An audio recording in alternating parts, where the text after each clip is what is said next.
Good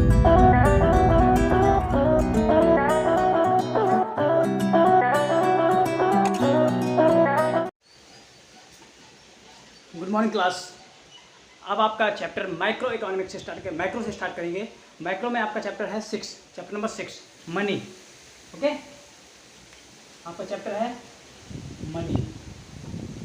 first of all जब आप money सोचते हैं माइंड में, देखिए बुक का पढ़ने से बेटर है पहले खुद समझिए क्या है ये। आपके माइंड में हमने बोला मनी, तो आपके माइंड में क्या आया? आपके माइंड में तुरंत आ गया हो क्या? रुपया, कैश। तुरंत आपके मन में कैश आ गया होगा। हाँ, मनी मतलब क्या है? कैश। कुछ लोगों के मन में क्या हो गया होगा? सिक्का, कॉइन आ गया होगा। तो देखिए मनी का मतलब होता है कि एनीथिंग, कुछ भी, ठीक है, कुछ भी जिसको मीडियम ऑफ एक्सचेंज के रूप में यूज किया जा सके उसको आप मनी बोल सकते हैं। एक शॉर्ट टर्म में बता रहे हैं, लॉन्ग टर्म में नहीं बता रहे हैं, एक शॉर्ट वे में। कि शॉर्ट वे में ये है कि कोई भी ऐसी थिंग्स जिसको आप मीडियम ऑफ एक्सचेंज, मतलब किसी चीज़ को खरीदने के बदले में या किसी चीज़ को एक्सचेंज के बदले में अगर आप उसको यूज करते हो तो आप उसको मनी बोलते हो। सपोज मुझे कुछ चीज़ खरीदना है, मुझे दुकान वाले से कुछ चाहिए, मैं ये अपना ब्लूटूथ उसको दे दूं तो ये ब्लूटूथ भी क्या आपका है? मनी कह सकते हैं, प्रकार से कह सकते हैं मनी। ठीक है, तो ये चीज़ें मनी। बट ये मनी अभी नहीं थी, ये मनी बहुत पहले के समय में बोला जाएगा। तो यहाँ पे हम कह सकते हैं कि मनी का मतलब है anything which are use as a medium of exchange. मतलब कि एक्सचेंज के मीडियम के रूप में जब यूज किया जाए। एक्सचेंज यहाँ पे वर्ड आया, क्या आया? एक्सचेंज। शायद आप लोगों ने एक्सचेंज पढ़ा होगा, अगर नहीं पढ़ा तो एक्सचेंज का मतलब होता है सेल एंड परचेज। मतलब है कि दो पार्टियां होंगी, एक पार्टी इधर देगा और एक पार्टी इधर देगा। ठीक है, तो जब इस आपकी इस एक्टिविटी मतलब एक्सचेंज के लिए अगर जब एक्सचेंज होना हो तो उसका मीडियम जो है, अगर इस पर्सन को कुछ चाहिए इससे, तो वो जो ले रहा है इसके बदले में वो मीडियम क्या यूज कर रहा है, तो उस मीडियम को बोलेंगे मनी। हम दुकान वाले से कुछ भी ले रहे हैं, हमें दुकान वाले से क्या चाहिए?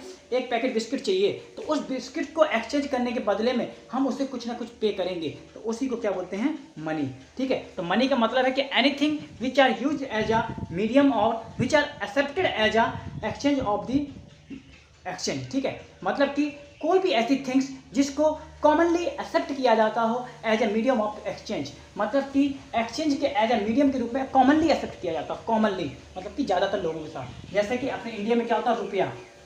रुपया को क्या माना जाता है? कॉमनली एक्सेप्ट किया जाता है as a medium of exchange. मतलब कहीं भी आपको सेल परचेज करना है तो आपका क्या है? रुपया एक्सेप्ट होता है। जैसे अमेरिका में, यूएसए में क्या है? यूएसए में क्या चलता है? आपका डॉलर चलता है डॉलर। और कई जगह पे आपका यूरो चलता है। ठीक है, दिनार चलती है और भी टका है। ठीक है, बहुत सारी रुपया करेंसी मनी है। ठीक है, तो मतलब है कि कोई भी ऐसी थिंग्स जिसको आप मीडियम ऑफ एक्सचेंज के रूप में यूज करते हैं उसको बोलते हैं आप मनी। ठीक है, तो याद रखिएगा कि अगर एक्सचेंज के मीडियम के रूप में किसी भी थिंग्स को आप कॉमनली यूज करते हैं उसको बोलते हैं मनी। ठीक है, इन ओल्ड एज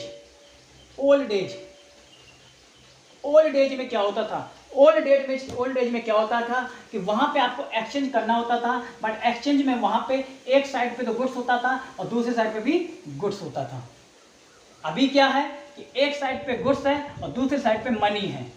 ये आपका थ्योरी चलती है, या फिर इधर मनी है तो इधर गुड्स है। बट पहले क्या होता था? दोनों ही साइड पे आपके गुड्स होंगे, मतलब डबल कोइंसिडेंस। ठीक है, मतलब है कि दोनों साइड ही क्या होंगे? गुड्स होंगे। ठीक है, तो पुराने समय में ओल्ड एज में क्या होता था कि अगर किसी चीज़ पर्सन को कुछ भी खरीदना है, ठीक है, तो उसे क्या करना होता था? उसे अगर वो चीज़ चाहिए तो उसके बदले में उसे अपनी भी कोई ना कोई चीज़ देनी होगी, क्योंकि उस टाइम पे आपके पास कोई भी ऐसी मनी के फॉर्म में रिप्रेजेंट नहीं था। उस समय मनी नहीं थी, उस समय गुड्स को ही मनी का रूप माना जाता था, गुड्स को ही एज ए मनी ट्रीट किया जाता था। मतलब है अगर किसी को इसको राइस खरीदने हैं तो इसको, और इसके पास क्या है? इसको क्या चाहिए? इसको व्हीट चाहिए। तो अब देखिए अगर इसको राइस चाहिए तो क्या करेगा? ये कहेगा कि मुझे राइस दे दो और मेरे से व्हीट ले लो। ठीक है, इस तरीके से ट्रांसफर होता था। जैसे कि पहले समय में क्या होता था कि किसी मजदूर ने आपके यहाँ कुछ काम किया, आपने उसको क्या करते थे? उसके सर्विस के बदले में आप उसे पैसे न देकर के क्या देते थे? आप उसको व्हीट दे देते थे, ग्रेन्स दे देते थे, अनाज दे देते थे, ग्रेन्स आपने उसको दे दिया। तो यही क्या था आपका? ये था आपका ओल्ड एज का सिस्टम था। ओल्ड एज में एक्सचेंज का सिस्टम था। इसी सिस्टम को बोला जाता है बार्टर सिस्टम। इसी को बोला जाता है बार्टर सिस्टम। शायद आप 11th क्लास में पढ़ चुके होंगे बार्टर सिस्टम। मतलब बार्टर सिस्टम में क्या होता है, in a barter system goods are exchange in the behalf of goods. ठीक है, गुड्स के बदले में गुड्स को एक्सचेंज करना ही क्या है, बार्टर सिस्टम है। मतलब कि एक पार्टी दूसरे पार्टी को गुड्स देगी और दूसरे पार्टी गुड्स को एक्सेप्ट करेगी। एक ए है और एक बी है, ए को राइस चाहिए, ए राइस ले लेगा बी से और बी को बदले में क्या देगा, वीट दे देगा, सरसों दे देगा, ऑयल दे देगा, घी दे देगा, कुछ भी दे देगा, बट कुछ ना कुछ उसको पे करेगा। ये आपका ओल्ड एज में इसको अप्लीकेबल किया जाता था। जब ओल्ड एज में इसको अप्लीकेबल किया जाता था, ओल्ड एज मतलब आपको बता दें कि लगभग मान लीजिए कि आपके जो पापा होंगे, पापा के पापा, ठीक है, बाबा के बाबा कह सकते हैं, दादा के दादा कह सकते हैं, ठीक है, उनके टाइम में क्या होता है, उनके टाइम में बार्टर सिस्टम चल रहा था। ठीक है, बेसिकली बार्टर सिस्टम ही चल रहा था। कैसे चल रहा था बार्टर सिस्टम कि आपका एक वो ए खड़ा है, यहाँ पे बी है, ए को चाहिए राइस बट ए के पास क्या है, व्हीट है, बी के पास राइस है बट बी को क्या चाहिए, व्हीट चाहिए। अब ये राइस लेकर इसको कहेगा राइस ले लो मुझसे और ये कहेगा व्हीट ले लो मुझसे, और दोनों ने एक्सचेंज कर लिया। जब दोनों ने एक्सचेंज किया तो क्या हुआ, गुड्स के बदले में गुड्स को एक्सचेंज किया गया। ठीक है, तो यही चीज़ है, जब गुड्स के बदले में गुड्स को एक्सचेंज किया जाता है उसको बोलते हैं बार्टर सिस्टम। ठीक है, इसको बोलते हैं बार्टर सिस्टम। ठीक है, तो बार्टर सिस्टम में क्या होता है, गुड्स के बदले में गुड्स को एक्सचेंज किया जाता है। बट इस सिस्टम की कुछ कमियां थी। आप गेस कीजिए क्या कमियां हो सकती हैं, बताइए। आप सोचिए कि अगर मान लीजिए आपको इस समय पे भी अगर आपको ये करना पड़ जाए कि अगर आपको कुछ भी चाहिए है और उसके बदले में सामने वाले को, अगर आप वो चीज़ खरीदने जा रहे हैं, वो बदले में आपसे पैसे न ले, पैसा है ही नहीं आपके पास, आपको क्या करेंगे फिर आप। तो सीधी सीधी बात है कि यहाँ पे सबसे बड़ी दिक्कत पड़ती थी बार्टर सिस्टम में कि यहाँ पे लोगों का होना जरूरी होता था और लोगों को उन चीज़ों के साथ होना जरूरी होता था। अगर मुझे राइस चाहिए और मेरे पास व्हीट है तो सामने वाले पर्सन के पास राइस होना चाहिए और उसे व्हीट की नीड होनी चाहिए। अगर मैं ए हूँ, मुझे राइस की नीड है बट मेरे पास व्हीट है, तो सामने वाला जो बी है उसे व्हीट की नीड होनी चाहिए और उसके पास राइस की अवेलेबिलिटी होनी चाहिए, तभी इस एक्सचेंज को आप पूरा कर पाएंगे, नहीं तो ये एक्सचेंज पूरा नहीं हो पाता। तो इसी वजह से जो ओल्ड सिस्टम बार्टर सिस्टम था उसमें ये कमियां आती थी। मान लो किसी पर्सन को अगर राइस खरीदना है तो क्या है, राइस खरीदे, अगर किसी के पास गया शायद उसके पास राइस नहीं है तो उसे फिर क्या करना पड़ेगा, किसी दूसरे पर्सन के पास दूर दूर तक जाना पड़ेगा। और ये भी प्रॉब्लम यहाँ पे आ जाती थी कि चलो मान लो सामने वाले पर्सन के पास राइस तो है, ठीक है, और जो पर्सन राइस चाहता है उसके पास व्हीट है बदले में। अब इसके पास राइस तो है बट इसे क्या चाहिए, इसे ऑयल चाहिए, इसे ऑयल चाहिए। अब देखिए इसे ऑयल चाहिए बट इसके पास ऑयल नहीं है, तो यहाँ पे और प्रॉब्लम आ जाएगी। यहाँ पे किसी थर्ड पर्सन को और इन्वॉल्व करना पड़ जाएगा, बहुत सारा इसमें सर्कल करना पड़ेगा। तो इसी वजह से क्या है कि जो बार्टर सिस्टम होता था उसमें आपका गुड्स के बदले में गुड्स एक्सचेंज होता था। तो यहाँ पे क्या है कि थर्ड पार्टी का होना या कि किसी दूसरे पर्सन का जो कि हमारी वांट्स को फुलफिल करने वाली चीज़ें रखा हो, ये बहुत ही मुश्किल काम होता था। मतलब कि जो आपकी सेटिस्फैक्शन की वांट्स की जो चीज़ें हैं उनका होना बहुत ही जरूरी होता था और ये बहुत ही कम यहाँ पे देखा जाता था। दैट्स वाई क्या हुआ कि बार्टर सिस्टम की इतनी कमियाँ थी। इसी वजह से बार्टर सिस्टम की कमियों को दूर करने के लिए यहाँ पे इवोल्यूशन होता है मनी का। अब यहाँ पे इवोल्यूशन होता है मनी का, यहाँ पे इवोल्यूशन मनी का होता है, तो इसको बोल सकते हैं evolution of money. Evolution of money, barter system के बाद जस्ट इवोल्यूशन ऑफ मनी। आपने एक नाम सुना होगा, मोहम्मद बिन तुगलक, तुगलक नाम सुना होगा। तुगलक जो आपका था वो सबसे पहले कॉइन्स उसने लॉन्च किए थे। ठीक है, तुगलक जो था उसने क्या किया था, उसने अपने खुद के कॉइन्स लॉन्च किए थे, सिक्के। और भी आप लोगों ने सुना होगा, बहुत सारे लोगों से, ओल्ड लोगों से, पुराने लोगों से सुनिएगा, मोहरें होती हैं सोने की, दीनार होते हैं, इस तरीके से सोने की जो चीज़ें होती हैं। ठीक है, तो क्या हुआ कि पुराने समय में क्या किया गया कि जैसे ही बार्टर सिस्टम की कमियां पता चली कि बार्टर सिस्टम में एक पर्सन के पास हो सकता है हमारी वांट्स को सेटिस्फाइड करने के लिए गुड्स ना हो, ये प्रॉब्लम आ रही थी। इसलिए इवोल्यूशन होता है यहाँ पे मनी का। बट यहाँ पे मनी किस फॉर्म में आती है, यहाँ पे मनी फॉर्म आती है गोल्ड के फॉर्म में या फिर सिल्वर के फॉर्म में, गोल्ड या सिल्वर के फॉर्म में। गोल्ड या सिल्वर के फॉर्म में यहाँ पे क्या आते हैं, कॉइन, कॉइन बनाए जाते हैं, कॉइन को ढाला जाता है और फिर यहाँ पे कॉइन को यूज किया जाता है at a medium of exchange. देखिए क्या है, पहले मीडियम ऑफ एक्सचेंज क्या आ रहा है, गुड्स के बदले गुड्स आ रहा है। अब क्या यहाँ पे आ रहा है, गुड्स के बदले में कॉइन, गुड्स के बदले में कॉइन या कॉइन के बदले में गुड्स। तो कॉइन कौन सा, गोल्ड या सिल्वर का। ठीक है, तो ये आपका इवोल्यूशन है। फर्स्ट ऑफ ऑल क्या किया गया कि गोल्ड या सिल्वर के कॉइन्स बनाए गए, जिसकी हेल्प से क्या किया गया, इसको जो एक्सचेंज है, मीडियम ऑफ एक्सचेंज है, जो बार्टर सिस्टम है, उसकी कमियों को दूर किया जा सके। क्योंकि क्या होता था, सीधे सीधे जिसके पास गोल्ड या सिल्वर का कॉइन होता था वो जाता था, उसे अगर व्हीट चाहिए तो वो व्हीट ले लेता था, अगर उसे राइस चाहिए तो फिर वो राइस ले लेता था। ठीक है। तो इस तरीके से इसको गुड्स को यहाँ पर किया जा रहा था। इसके बाद जब ये गोल्ड और सिल्वर का होने लगा तो देखिए आप भी जानते हैं गोल्ड और सिल्वर बहुत ही कॉस्टली होती है, ठीक है। तो गोल्ड और सिल्वर क्या था, बहुत ही कॉस्टली धातु थी, कॉस्टली था। इस वजह से क्या, इसकी कुछ डिमेरिट्स थी, क्योंकि ये आम पीपल या जनरल पीपल की पहुंच से बहुत ही दूर था। गोल्ड और सिल्वर का यूज कौन, ज़्यादातर लोग गोल्ड का यूज करते थे, जो कि किंग वगैरह होते थे या फिर उनके जो ज़्यादा नियर लोग होते थे, ज़्यादा रिच पर्सन होते थे, सिल्वर का यूज करते थे। जो मतलब कि आम पर्सन होते थे वो लोग ब्रॉन्ज वगैरह का, तांबे का सिक्का भी चलते थे, तांबे के भी चलते थे, और भी चलते थे जो बहुत ही कम जो धातु के होते थे, बट उनका बहुत ही वैल्यू कम होती थी। तो इस वजह से क्या हुआ, इसकी थोड़ा कमियाँ थी कि गोल्ड और सिल्वर सबके पास अवेलेबल नहीं था, और गोल्ड और सिल्वर की धातु जो इतनी जो मजबूत थी उसका हर जगह अवेलेबिलिटी, या इसमें क्या था कि इसमें चोरी हो जाना, ये भी बहुत सारी दिक्कतें पड़ रही थी। बार्टर सिस्टम में कमियाँ ये भी थी कि जो यहाँ पे गुड्स था, अगर गुड्स को सोल्ड नहीं किया गया तो गुड्स उसके पास ही रखा रह जाएगा, जो कि कभी सड़ सकता है या खराब हो सकता है, ये प्रॉब्लम थी। तो क्या हुआ, जब गोल्ड और सिल्वर का ये थोड़ा कमियाँ आई कि यहाँ पे ज़्यादा कॉस्टली पड़ रही थी और हर लोगों की पहुँच के बाहर थी, तो इसलिए इसकी जगह पर क्या आया, इसकी जगह पर यूज किया अलॉय मेटल यूज किया गया। अलॉय मेटल जैसे जो आप लोग आजकल देखते हैं, अलॉय मेटल और पेपर मनी।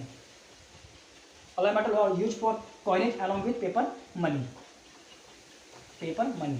अब देखिए, जब आपको पता चला कि गोल्ड और सिल्वर बहुत ही कॉस्टली पड़े तो फिर आपने क्या किया, अलॉय मेटल, जो कि आप लोग इस समय देख लेंगे कुछ मिक्स करके धातुओं को बनाया जाता है, या फिर जो थोड़ा सा सस्ती धातु होते हैं उनको मिक्स करके कॉइन्स बनाए जाते हैं। तो अलॉय मेटल को यूज किया गया कॉइन्स बनाने के लिए, कि जो भी कॉइन्स होंगे वो अलॉय मेटल से बनाए जाएंगे। और साथ ही साथ पेपर मनी, पेपर मनी जो है आपके पास जो करेंसी है, आपके पास जो नोट्स होते हैं, आपने देखा 10 का नोट, 50 का, 20 का, 100 का, ये सब क्या है आपके पेपर मनी है, और कॉइन जो आपके हैं वो कॉइन का है, ठीक है। तो देखिए इस तरीके से जो आपका मनी का है वो इवोल्यूशन किया गया, कि जैसे ही नीड पड़ती गई उस तरीके से मनी को आप चेंज करते गए।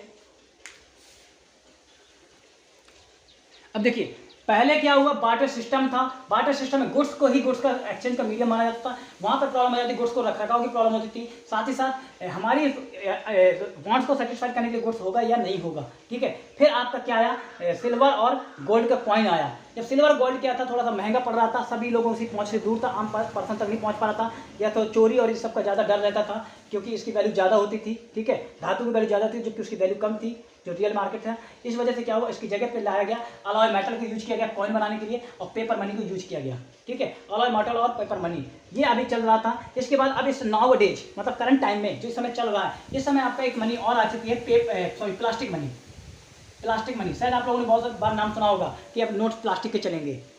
ये प्लास्टिक मनी इसलिए आएगी क्योंकि पेपर मनी जो होती थी उससे बहुत सारे मतलब ज़्यादा से ज़्यादा क्या होता था कि हमारे जो पेड़ पौधे हैं, पेड़ों का नुकसान होता था, क्योंकि लकड़ी काट करके फिर आपका पेपर तैयार किया जाता है, ठीक है। इस वजह से पेपर मनी का खर्चा होता था। साथ ही साथ क्या होता था, पेपर कट पड़ जाता है, ठीक है, पानी में भीग जाता है, ये सब बहुत ही नुकसानदायक होते थे। कई बार क्या होता है, हल्का सा वो हो गया तो इसको फट जाएगा, ठीक है। तो पेपर मनी की बहुत सारी डिमेरिट्स थी, दैट्स वाई क्या हुआ, प्लास्टिक मनी का इन्वेंशन किया गया। बहुत सारी कंट्री ऐसी हैं जहाँ पर प्लास्टिक मनी का यूटिलाइजेशन स्टार्ट हो चुका है, ठीक है, और आपकी भी कंट्री में कुछ हद तक खरीदने की कोशिश की जा रही है। तो प्लास्टिक मनी आया। प्लास्टिक मनी के साथ साथ एक आपका इलेक्ट्रॉनिक मनी, इलेक्ट्रॉनिक मनी, ई मनी कह सकते हैं इसको, इलेक्ट्रॉनिक मनी। इलेक्ट्रॉनिक मनी आपने देखा होगा कि अगर मान लो आपको कुछ भी खरीदना है, एक्सचेंज, कुछ भी एक्सचेंज करना है, इसके बाद आप क्या कर सकते हैं, पेमेंट करते हैं ऑनलाइन, गूगल पे, फोन पे, पेटीएम, एयरटेल पेमेंट बैंक, जियो पेमेंट बैंक, कोई भी पेमेंट करते हैं आप, ऑनलाइन ट्रांजैक्शन कर देते हैं। तो जब आप ऑनलाइन ट्रांजैक्शन करते हैं, आप एक्सचेंज करते हैं, कुछ भी आप खरीद रहे हो उसके बदले में आप ऑनलाइन पेमेंट कर रहे हैं, इलेक्ट्रॉनिक पेमेंट कर रहे हैं, इलेक्ट्रॉनिक माध्यम से, इंटरनेट के माध्यम से, इसको बोलते हैं इलेक्ट्रॉनिक मनी, ठीक है। तो ये आपका था इवोल्यूशन, किस तरीके से हमारी मनी इमरजेंस हुई, किस तरीके से हमारी मनी क्या हुई अपने कंट्री में या किसी ओल्ड यूनिवर्स में किस तरीके से आई। सबसे पहले बार्टर सिस्टम आया, इसके बाद गोल्ड और सिल्वर के कॉइन आए। गोल्ड और सिल्वर के कॉइन था बहुत समय पहले किंग और महाराजा जो राजा थे उनके समय में यूज किया जाता था, ठीक है। इसके बाद उसको जब चेंज किया गया तो फिर आपका आया मेटल, अलॉय मेटल और पेपर मनी। अब नाउ मॉडर्नाइज डे में क्या किया जाता है, प्लास्टिक मनी का यूज किया जाता है, और प्लास्टिक मनी को भी अब हटा करके अब क्या किया जाता है, इलेक्ट्रॉनिक मनी। इलेक्ट्रॉनिक मनी को आपने देखा होगा, डिजिटलाइजेशन एक वर्ड है, डिजिटलाइजेशन। तो हमारे प्राइम मिनिस्टर नरेंद्र मोदी जी बोलते हैं डिजिटल इंडिया, आपने सुना होगा। डिजिटल इंडिया के भी मतलब यहाँ पे यही है कि जो भी आपके ट्रांजैक्शन है वो सभी ऑनलाइन हो, इलेक्ट्रॉनिक मनी के बेस पे हो, इलेक्ट्रॉनिक मनी के बेस पे होंगे, जिससे क्या है, पेपर मनी का कम यूज होगा, पेड़ पौधे कम कट होंगे, इन्वायरमेंट पॉल्यूटेड नहीं होगा। दूसरा, प्लास्टिक का भी कम यूज होगा, प्लास्टिक को ज़्यादा वेस्ट नहीं किया जाएगा, इस वजह से क्या इलेक्ट्रॉनिक मनी आए। साथ ही साथ इसका एक फायदा और भी होता है कि लोग क्या करते हैं, प्लास्टिक मनी और पेपर मनी को अपने घर पर जमा कर रखते हैं, दैट्स वाई इसकी वजह से क्या होता है, मंदी आ जाती है, महंगाई बढ़ जाती है, क्योंकि हमारा जो करेंसी है वो अपने घरों पर जब्त रखा रहता है, इससे कोई भी इनकम का जनरेशन नहीं, क्रिएशन नहीं होता है इकोनॉमी में। इस वजह से क्या होता है, आरबीआई को दोबारा से नोट छापने होते हैं। आरबीआई जब दोबारा नोट छापती है तो उसके लिए और गोल्ड उसको रखना पड़ता है, ठीक है। तो इस वजह से क्या है कि यहाँ पे महंगाई बढ़ने के चांसेस होते हैं। इस वजह से गवर्नमेंट जो है वो कर रही कोशिश कर रही है इलेक्ट्रॉनिक मनी के फॉर्म को, मतलब डिजिटलाइजेशन लाने की कोशिश कर रही है, ठीक है। इस तरह के डिजिटलाइजेशन को लाने की कोशिश की जा रही है, ठीक है। ऑरिजिन ऑफ मनी, मनी का ऑरिजिन किया क्यों गया था, इसका एक रीजन है। मनी जो है वो मनी लाई क्यों गई थी, इसका एक रीजन ये है कि जो हमारा एक्सचेंज है, जो हमारा एक्सचेंज है मतलब कि सेल और परचेज है, उसको फैसिलिटेट करने के लिए, उसको इम्प्रूव करने के लिए, उसको इंक्रीज करने के लिए, मतलब कि उसकी जो बीच में बैरियर्स आ रही थी, जो बाधाएं आ रही थी, उन बाधाओं को रिमूव करने के लिए, खत्म करने के लिए, इस वजह से हमें मनी का ओरिजिन करना पड़ा, मतलब उस तरह इस वजह से मनी का एवोल्यूशन हुआ, इस तरह मनी की खोज की गई। अब मनी की डेफिनेशन क्या है, मतलब मनी है क्या। मनी को एक प्रकार से नॉर्मली बोला जाए तो money what money does, money वह है जो मनी कर सकती है, मतलब कि मनी वह है जो कुछ भी कर सकती है, मतलब आप जो भी कुछ भी खरीद सकते हैं अगर किसी की चीज़ के बदले में, वही आपका मनी है। मतलब कि अगर आप कुछ भी खरीद सकते हैं किसी चीज़ के बदले में तो उसको क्या बोलते हैं, आप उसको मनी कह सकते हैं। मनी के कुछ फीचर्स होते हैं, देखिए क्या होता है। एक तो डेफिनेशन ये भी कह सकते हैं कि money is things which are commonly use as a medium of exchange. पहले तो ये कह सकते हैं डेफिनेशन में कि मनी क्या है, जिसे कॉमनली मीडियम ऑफ एक्सचेंज के रूप में यूज किया जाता है। तो यही चीज़ है कि पहला है मनी का मतलब, पहला है कि medium of exchange, medium of exchange, ठीक है, मीडियम ऑफ एक्सचेंज बोला जाता है। इसके बाद दूसरा है store of value, store of value, money वो है जो कुछ ना कुछ वैल्यू को स्टोर करके रख रही है। अगर किसी की कोई वैल्यू नहीं है तो वो मनी नहीं है। मान लो फिक्सिशियस एसेट्स, अकाउंट्स में मैंने बताया आप लोगों को, अकाउंट्स में बताया था फिक्सिशियस एसेट्स, उसकी कोई वैल्यू नहीं है तो उसको आप मनी के रूप में यूज नहीं कर पाओगे। जैसे कि था ना कि प्रॉफिट एंड लॉस का सस्पेंस अकाउंट का बैलेंस था, उसका क्या था, उसकी कोई वैल्यू नहीं थी। जब किसी की वैल्यू नहीं थी उसको मनी के रूप में यूज नहीं कर सकते। तो सेम यहाँ पे मनी का मतलब क्या, स्टोर ऑफ वैल्यू, मतलब उसके अंदर कुछ ना कुछ वैल्यू होनी चाहिए और उसे इंस्ट्रूमेंट ऑफ सेविंग के रूप में यूज किया जाना चाहिए। अगर आप उसको रख लें तो उसको एज अ सेविंग मान सकें, मतलब उसको जब चाहें उसे आप किसी पर्पज से, पेमेंट के पर्पज से उसको यूज कर पाएँ, ठीक है, याद रखिएगा। अगर आप किसी चीज़ को रख ले रहे हैं, सेव करके रख ले रहे हैं और बाद में अगर आप उसको एक्सचेंज के रूप में यूज करते हैं तो उसको क्या बोल सकते हैं आप, मनी।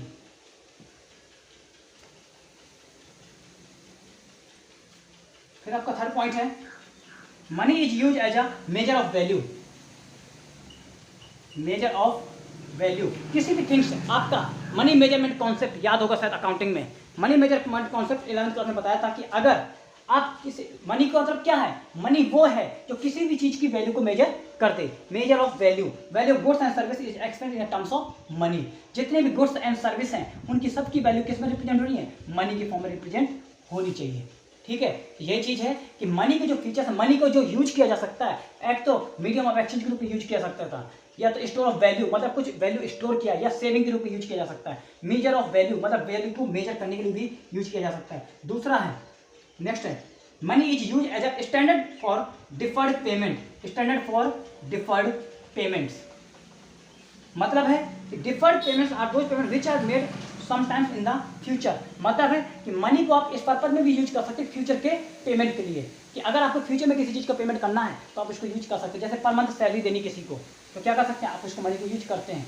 यही चीज़ है कि मनी के ये 5-4 फंक्शंस हैं, या मनी को इन 4 वे में रिप्रेजेंट कर सकते हैं कि मनी क्या है, मीडियम ऑफ एक्सचेंज है, या मनी क्या है, मनी स्टोर ऑफ वैल्यू है, मनी क्या है, मनी इंस्ट्रूमेंट ऑफ सेविंग है, मनी क्या है, मेजर ऑफ वैल्यू है, किसी भी गुड्स की वैल्यू सर्विस को मेजर किया जा सकता है, ठीक है, इस तरीके से कह सकते हैं। और डेफिनेशन के रूप में कहा जाए तो money is money what does, मतलब मनी वह है जो मनी कर सकती है, money is what money does, ठीक है, याद रखिएगा, मनी वह है जो मनी कुछ कर सकती है। या फिर इन सभी पांचों चीज़ों को मिलाकर के अगर आप देखेंगे तब भी वो मनी की डेफिनेशन हो जाएगी, ठीक है। आपकी बुक में बहुत सारी डेफिनेशन दी हैं। Money is what money does, it defined as a instrument that serve as a medium of exchange, store of value, measure of value and standard of deferred payment. मतलब क्या है, मनी क्या है, एक defined as a instrument of saving है, मतलब एक instrument है जिसको एक्सचेंज के मीडियम के रूप में यूज किया जा सकता है, वैल्यू को स्टोर करता है, मेजर कर सकता है और स्टैंडर्ड फॉर पेमेंट के लिए यूज किया जा सकता है, ठीक है। ये चीज़ है। बेसिक फंक्शन आ जाएंगे तो फंक्शन आपकी यही चीज़ है कि फंक्शन आपके क्या होते हैं, मनी को आप स्टोर ऑफ वैल्यू के रूप में यूज कर सकते हैं, मनी एज आ मीडियम एक्सचेंज भी यूज किया जा सकता है, ठीक है, मनी को आप स्टैंडर्ड डिफर्ड पेमेंट के लिए भी यूज कर सकते हैं। मतलब है कि यही जो चीज़ें हैं आपकी, इन्हीं को आप उसका फंक्शन भी बोल सकते हैं, फंक्शन ऑफ मनी। मतलब मनी की फंक्शन क्या है, मीडियम ऑफ एक्सचेंज यूज किया जा सकता है, स्टोर ऑफ वैल्यू, वैल्यू को मेजर करने के लिए कर सकते हैं, स्टैंडर्ड फॉर डिफर्ड पेमेंट के लिए भी यूज किया जा सकता है। ठीक है, अगर डेफिनेशन के रूप में किया जाएगा तो मतलब क्या है, money is a instrument which are used for the medium of exchange having store of value, measure of value and standard for payment deferred payments. ठीक है, आप इन सबको कंबाइन करके भी डेफिनेशन लिख सकते हैं। या फिर एक चीज़ है, एक डेफिनेशन पीयू के अकॉर्डिंग है कि money is what money does, money is what money does, ये भी एक डेफिनेशन है। ठीक है, इस तरीके से आप इनकी डेफिनेशन को कर सकते हैं। अब आपको बताते हैं बार्टर सिस्टम डिफाइन करते हैं। बार्टर सिस्टम, बार्टर सिस्टम का मतलब ये है कि गुड्स के बदले में गुड्स को एक्सचेंज करना।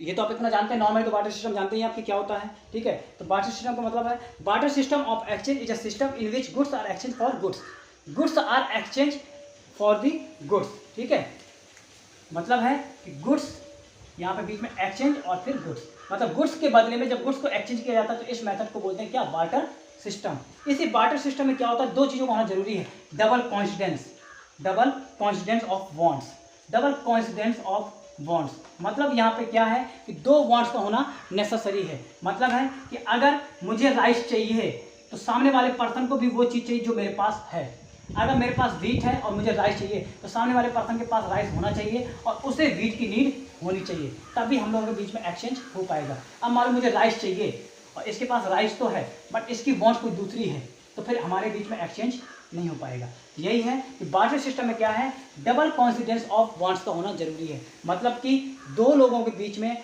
बॉन्ड्स का होना जरूरी है जिससे कि दोनों के बीच की जो गुड्स एंड सर्विसेज उसको सप्लाई किया जा सके। यही चीज़ है कि सपोज आप सोचिए कि एक कोई क्लोथ बेचने वाला है, उसे क्लोथ बेचने हैं, और एक कोई फार्मर है उसे अपने गेहूँ बेचने हैं। ठीक है, अब देखिए फार्मर के पास गेहूँ है और इसके बाद क्लोथ हैं। अब देखिए इसको क्या चाहिए, क्लोथ चाहिए, और इसको क्या चाहिए, गेहूँ चाहिए, तो दोनों एक्सचेंज कर सकते हैं। बट यहाँ पे ये है कि फार्मर को क्लोथ भी चाहिए बट जो आपका मर्चेंट है उसे मनी चाहिए, तो मनी चाहिए, बात यही आ गई। फार्मर को भी शादी करनी बच्ची की और उसे भी मनी चाहिए। तो यही एक प्रॉब्लम थी बार्टर सिस्टम में कि वहाँ पे मनी एग्जिस्ट नहीं कर रही थी। वहाँ पे ये था कि आपके पास जो गुड्स हैं आपको उन गुड्स के बदले में ही काम करना पड़ेगा, आपको गुड्स के बदले में गुड्स को देना पड़ेगा। वहाँ पे आपके पास मनी एग्जिस्ट नहीं कर सकती, क्योंकि अगर आपके पास मनी हो तो आप कुछ भी खरीद सकते हैं। आप कपड़े खरीदिए, चावल खरीदिए, जो भी खरीदना खरीदिए, कोई प्रॉब्लम नहीं। जैसे अभी होता है आपके पास पैसे, आप कुछ भी खरीद सकते हैं। सपोज आपके पास पैसा ना हो तो फिर क्या करेंगे, फिर आपके पास जो चीज़ें हैं उन्हीं चीज़ों के बदले में आप चीज़ें खरीद पाएंगे। तो यही चीज़ बार्टर सिस्टम में था कि बार्टर सिस्टम में सबसे बड़ी कमी थी कि वहाँ पर मनी नहीं था, चीज़ें थी बट मनी नहीं था। इसी वजह से क्या होता था, बॉन्ड्स लोगों की सेटिस्फाइड नहीं हो पाती थी, क्योंकि किसी को राइस चाहिए, किसी को कुछ और चाहिए, किसी को कुछ और चाहिए, जो कि सभी के पास कोइंसिडेंस ऐसा नहीं हो सकता कि सामने वाले पर्सन के पास वही चीज़ हो। ठीक है, जैसे हम लोग जाते हैं मॉल पे, अगर उसके पास वो कपड़ा नहीं तो हम किसी दूसरे से खरीद लेते हैं। क्यों खरीद लेते हैं, क्योंकि हमारे पास पैसा है। अब मान लो अगर हमारे पास गेहूँ होता और उसके पास कपड़ा होता तो या तो उसी से खरीदें, अगर नहीं खरीद सकते तो फिर कहीं भी और मिलने वाला नहीं है, क्योंकि हमारे पास पैसा नहीं कर सकते हैं। इसलिए क्या है, बार्टर सिस्टम में मनी की बहुत ही ज़्यादा कमी थी। इसी सिस्टम को बोला जाता है सीसी इकोनॉमी, बोला जाता है सीसी इकोनॉमी। याद रखिएगा, आपका ये जीके का क्वेश्चन भी बन सकता है।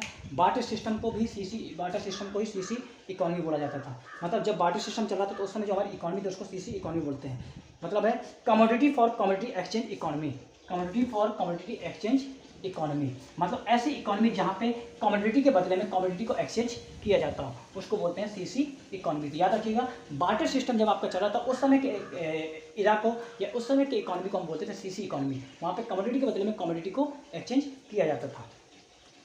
कुछ ड्रॉबैक्स थी बार्टर सिस्टम की, इस वजह से हमने क्या किया, मनी का एवोल्यूशन किया गया। क्या क्या ड्रॉबैक्स थी, ठीक है, इतना तो आप शायद समझ गए होंगे ड्रॉबैक्स क्या थी। ठीक है, तो पहली ड्रॉबैक्स आपकी थी drawbacks of coincidence of bonds. पहला था डबल कोइंसिडेंस ऑफ बॉन्ड्स।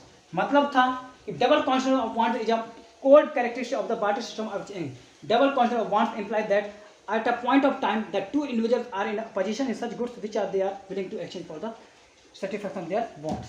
मतलब है डबल कोइंसिडेंस ऑफ बॉन्ड्स, ये आपका ग्रेट फीचर्स है आपके बार्टर सिस्टम का। अगर ये फीचर्स अवेलेबल ना हो तो आपका बार्टर सिस्टम एप्लीकेबल नहीं होगा। मतलब है, इसका मतलब है कि यहाँ पे जो दो पर्सन होंगे, दोनों पर्सन के पास वो चीज़ें अवेलेबल होनी चाहिए जो एक दूसरे की बॉन्ड्स को सेटिस्फाइड कर पाएँ। इसी को बोलते हैं डबल कोइंसिडेंस ऑफ बॉन्ड्स। मतलब है कि दोनों की बॉन्ड्स हैं, दोनों की बॉन्ड्स को सेटिस्फाइड कर सकें। इसके पास जो चीज़ है वो इसकी बॉन्ड्स को सेटिस्फाई कर दे, इसके पास जो चीज़ है वो इसकी बॉन्ड्स को सेटिस्फाई कर दे, तभी हम गुड्स के बदले में गुड्स को एक्सचेंज कर पाएंगे। ठीक है, और जबकि ये कमी ये सबसे बड़ी होती है, क्योंकि हमेशा ये ऐसा नहीं हो सकता है कि जो सामने वाले पर्सन को चीज़ चाहिए है वो दूसरे वाले पर्सन के पास हो, या दूसरे वाले पर्सन को जो चीज़ें चाहिए वो उस पर्सन के पास हों। ठीक है, तो यही चीज़ है, ये ड्रॉबैक थी कि डबल कॉन्फिडेंस का होना यहाँ पे बहुत ही कम चांसेस होते थे। इसी वजह से क्या हुआ, मीडियम ऑफ जो आपका मनी था उसको लाया गया कि जब आपके डबल कॉन्फिडेंस नहीं हो पा रहे थे, किसी को राइस चाहिए और इसके पास राइस है नहीं, इसके पास व्हीट है, ये प्रॉब्लम हो रही थी। इस वजह से क्या हुआ, मनी का इमरजेंस किया गया। फिर आपका आता है lack of common unit of value.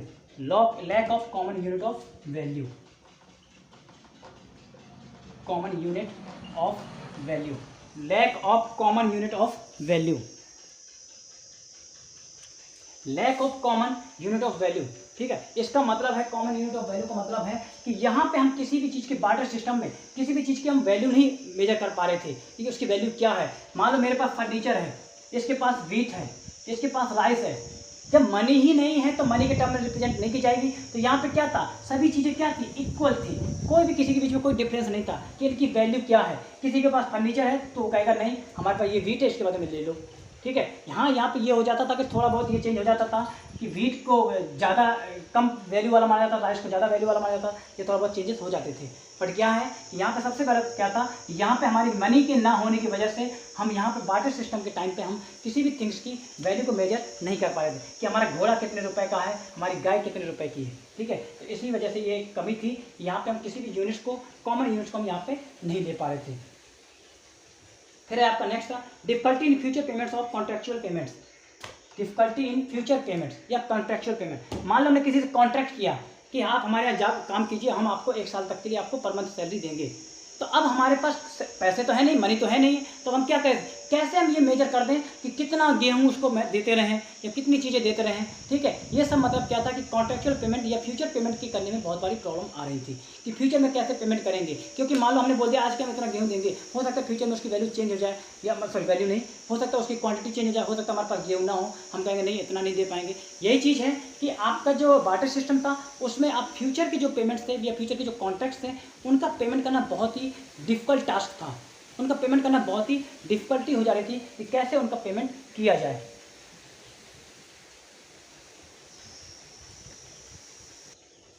ठीक है, फिर आपका लास्ट आता है डिफिकल्टी इन सेविंग या ट्रांसफर ऑफ मनी।